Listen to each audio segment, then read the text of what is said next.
ကဲဒီမဲ့အခုဂျူးကျင်ညာပြီးမှကြောတော့တနေ့တာမှာမရှိမဖြစ်တဲ့အရာလေးပေါ့နော်ကဲဒီလိုမျိုးလေးသွားတိုက်ဆေးလေးနဲ့ကျင်ညာပေးမယ်ဒီကောင်လေးဆိုရင်သူကအခုထုတ်ထားတာကွာပူစီနန်နဲ့ထုတ်ထားဖြစ်တဲ့အတွက်အဲ့လိုမျိုးသွားတိုက်လိုက်ပြီးဆိုတာနဲ့ပူရှိန်အဲ့လိုမျိုးလေးခံစားရမယ်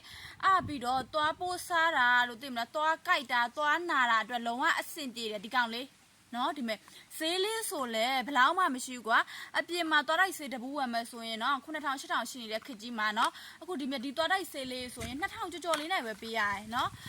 ကိုထုတ်တဲ့ဟာမလို့အဲ့လိုမျိုးပြောရမှာမဟုတ်ဘူးလုံးဝကောင်းတယ်ဒီကောင်လေးဒီမဲ့နော်2000ကျော်လေးနဲ့ပေးရမယ်ဒီမဲ့သူကထုတ်တာကပူစီနယ်နဲ့ထုတ်တာဖြစ်တဲ့အတွက်เนาะသွားလေးအဲ့လိုမျိုးတိုက်လိုက်ပြီးဆိုတာနဲ့ကွာဂရင်းနဲ့လုံးဝရှင်းသွားစေအဲ့လိုမျိုးလေးခံစားရမယ်เนาะဒီကောင်လေးဒီမဲ့ဒီလိုမျိုးပါကင်လိုက်ယူလဲရတယ်ပါကေကိုမှအဲ့လိုဖာလိုက်လို့ခြင်းနဲ့အမားရေဆိုလဲရတယ်ရှင်เนาะဒီညမှာဖုန်းနံပါတ်ရှာပေးထားမယ်တိုက်ကြည့်ပါရှင်ကောင်းမှပြောပြရပါတော့เนาะ